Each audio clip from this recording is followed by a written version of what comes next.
Gregory Hicks, hearing of death of Christopher Stevens' saddest moment in my career, ABC News. ABC News blogs is greater than politics is greater than George Stephanopoulos. George Stephanopoulos. Headlines. Politics. Entertainment. Health. Lifestyle. Business. Technology. Gregory Hicks, hearing of death of Christopher Stevens' saddest moment in my career.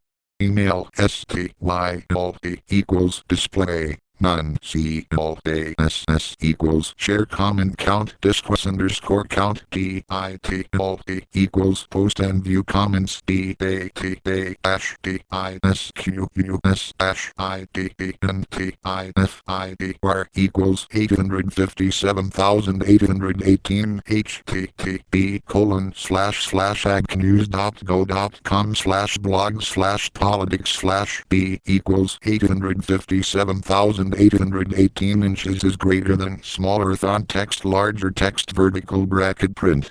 By Benjamin P. at BENJAMINBELFOFOW in Twitter. September 8, 2013, 7:51 a.m. In an exclusive interview with ABC's George Stephanopoulos, former Deputy Chief of Mission in Libya Gregory Hicks recalled being told of the death of then U.S. Ambassador to Libya Christopher Stevens in Benghazi last year, characterizing it as the saddest moment in his career.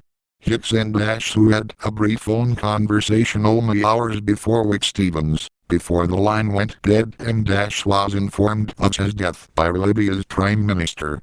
He just says, "I'm very sorry, Greg, to tell you this, but our friend Chris has passed on."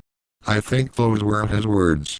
There was deep remorse in his voice when he said it, said Hicks, who was in Tripoli when he first heard of the attack. Stevens was one of 4 Americans killed September 11, 2012 in Benghazi. Computer specialist Sean Smith and former Navy SEALs Tyrone Woods and Glenn Doherty also died in the attack. Hicks said he doesn't understand why more military resources were not sent to Benghazi, after he notified State Department officials in Washington that the consulate was under attack. "I don't know exactly what was available points and I still don't quite understand why points they couldn't fly aircraft over to Benghazi," he said.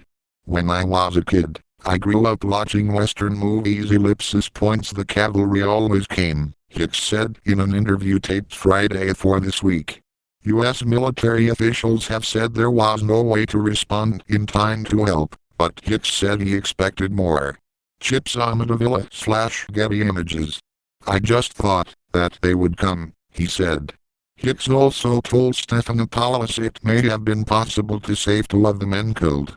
"Sadly points I think that Ambassador Stevens and Sean Smith, maybe not.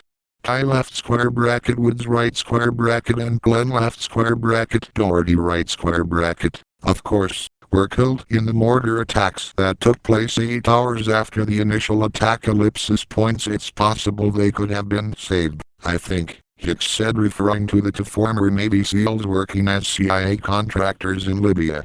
Hicks, who has given congressional testimony about events in Benghazi, is the only American official who was in Libya during the attack that has spoken publicly about what happened and told Stephanopoulos he has been punished for his openness by the State Department.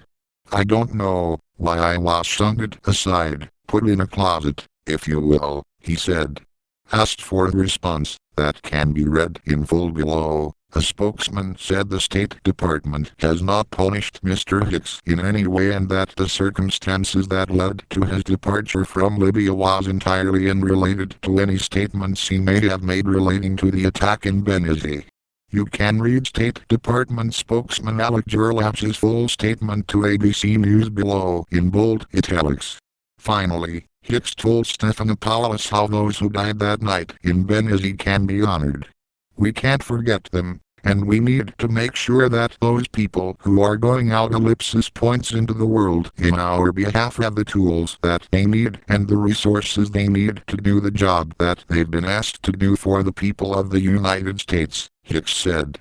The State Department has not punished Mr. Hicks